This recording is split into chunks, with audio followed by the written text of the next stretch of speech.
Oh, yeah. Vita was using some weird thing of hers to let you see what was going on, wasn't she?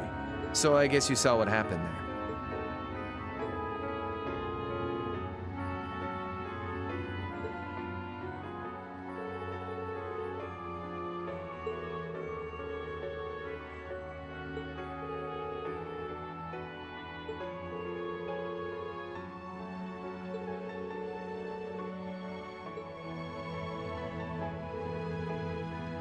Yeah, by pure coincidence. It's changed a lot since I was last there, so it was kind of surreal being back again. But it was nostalgic in its own way, too.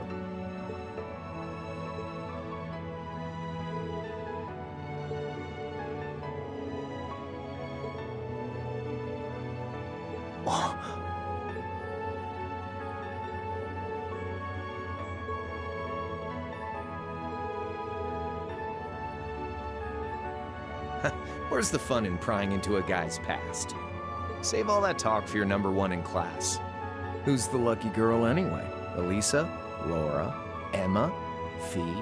And don't tell me it's Milliam, because, you know, it...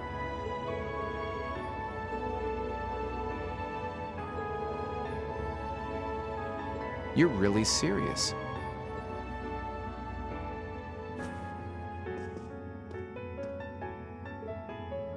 My past really isn't that big of a deal, you know. It's got nothing on yours, that's for sure. If you find yourself thinking that's all when I'm done, well, I warned you. So, you really want to know?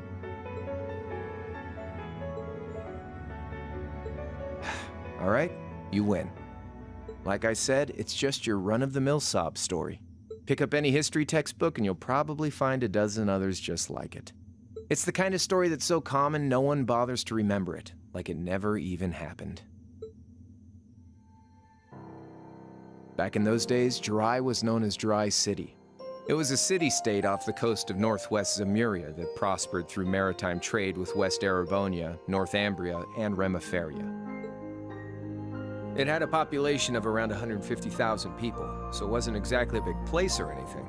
Because of that, the surrounding nations left it alone and let us live out our days in peace. We were pretty fortunate, all things considered, until about 20 years ago. That was when the Northumbrian disaster struck, and much of the Principality of Northumbria was turned to salt. And as a result, trade on the northwest shore was reduced to virtually nothing. Day after day, Jirai's prosperity started to fade away. Still, it wasn't all bad. We had our fishing, our historic landmarks, our septium mines. We could make use of those to get trade going again, both to keep our state running and to help out Northumbria. In fact, the one who advocated that approach was the mayor, my grandfather. He was the last mayor Jirai City ever had. He was a stubborn old bastard, but he had this wry sense of humor, and was well loved by everyone. I lost my mom and dad early, so he was also my only living relative. He taught me just about everything a guy could know. He was like a mom, dad, and your old master rolled into one, I guess. Anyway, fast forward to 10 years ago. Out of nowhere, we received this proposal from the Erebonian government. They said they wanted to extend a railway line from Heimdall all the way to Jirai. We relied on the sea for trade before, but there wasn't any reason to believe we couldn't benefit from being connected to Heimdall by rail. The proposal drew overwhelming support from the city's council, and as a result, my grandfather was forced to accept. Within a year, the city had all of its old life back and then some. The streets were more bustling than ever. But keep in mind, this was a result of huge amounts of imperial capital flowing into the city. Land and buildings we once treasured were bought up left and right. Everything became a target for investment. People only cared about making money. Something similar supposedly happened in Crossbell too, but unlike there, no opposition existed in Jirai. My grandfather sensed something was off, and he tried what he could to get the situation under control. Then one day, someone blew up the railway line leading to Jirai. Everyone demanded that it be repaired as quickly as possible. Everyone except the imperial government. Instead, they panned our national security arrangements for being insufficient and threatened to withdraw all imperial capital. The city was left in an uproar like we'd never seen. Shares plummeted. and with no one able to ascertain the culprit's identity, chaos reigned. That was when he showed up. Chancellor Gileath Osborne, in his third year as representative of the Imperial government, personally came to Jirai. We then received a second proposal. The restoration of the railway and its future security will be seen to by the Imperial Army. In return for our continued assistance in safekeeping, Jirai will come under the wing of our glorious empire and attain even greater prosperity as a special economic zone. The timing was too good to be true, really. Realizing this, my grandfather staunchly opposed the idea. He tried everything he could to convince the city's council to reject the offer. Unfortunately, once you taste the sweet fruit of prosperity, it's hard to want to go back. The council, made up of influential merchants, in all their greed, jumped at the offer. And tempted by the elimination of customs, together with the tax breaks from being an SEZ, many of the citizens did too. And during all that, they'd conveniently found a suspect behind the railway incident. My grandfather.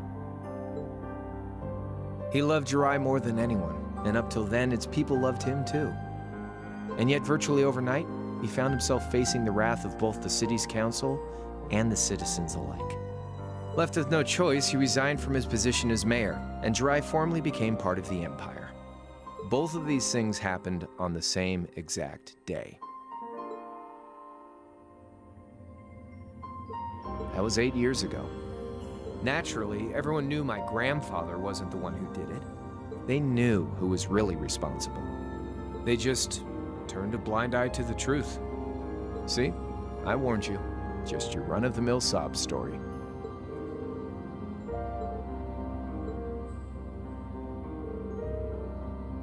One day, he just up and died. Once he resigned, the whole affair with the railway getting blown up was all but forgotten.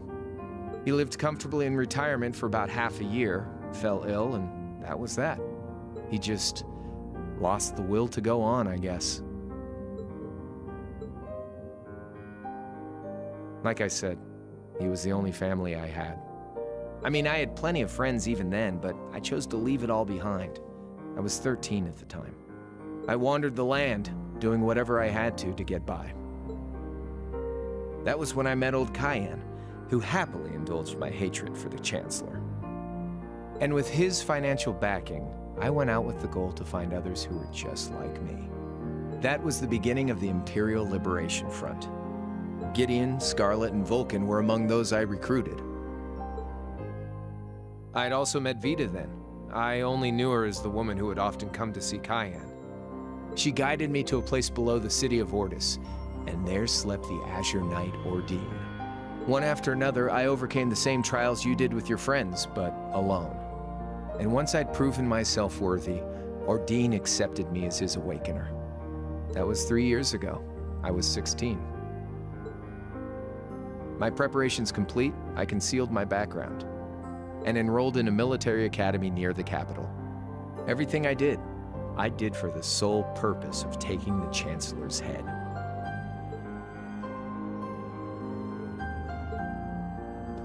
Come on now, what's with the face?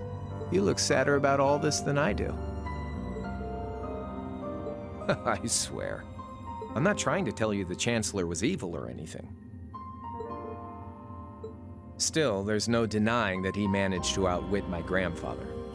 And he may have lost, but Pop's always loved a good gamble. It's thanks to him that I'm pretty good at chess, card games, that kind of stuff. I'd say it's fairly normal for a student to want to avenge his master's defeat, wouldn't you? At the end of the day, there's no denying this country has problems, and the Chancellor's methods were making them worse. I studied those problems, worked out how to use the situation to my advantage, and then won the game with an all-or-nothing gamble.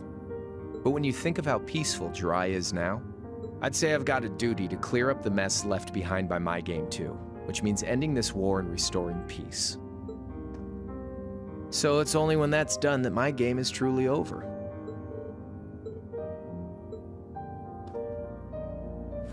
I don't want whatever your decision is to be influenced by my past, okay?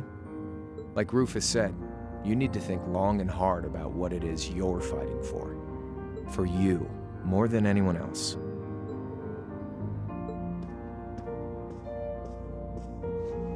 Anyway, I think I've stuck around here for long enough. You're gonna be treated as a visitor. Well, sort of. It's about time for the higher-ups to head back to Heimdall, so go ahead and pass the time however you want.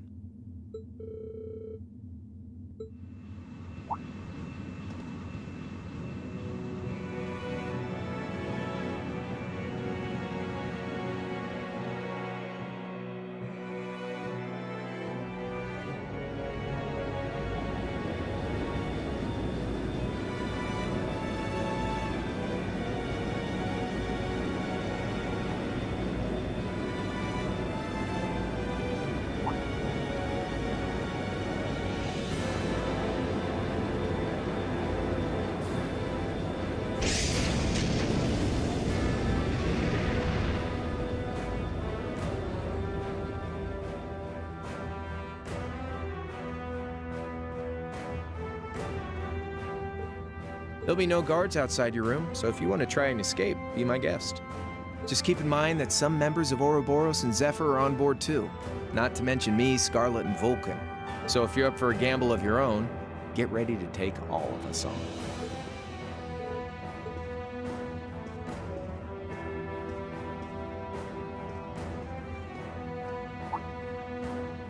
Oh yeah, one more thing. There's this real cute visitor in the guest of honors room on the second floor. I think she'd perk right up if she saw you, so why not go pay her a visit? Just don't go making your girl jealous, okay?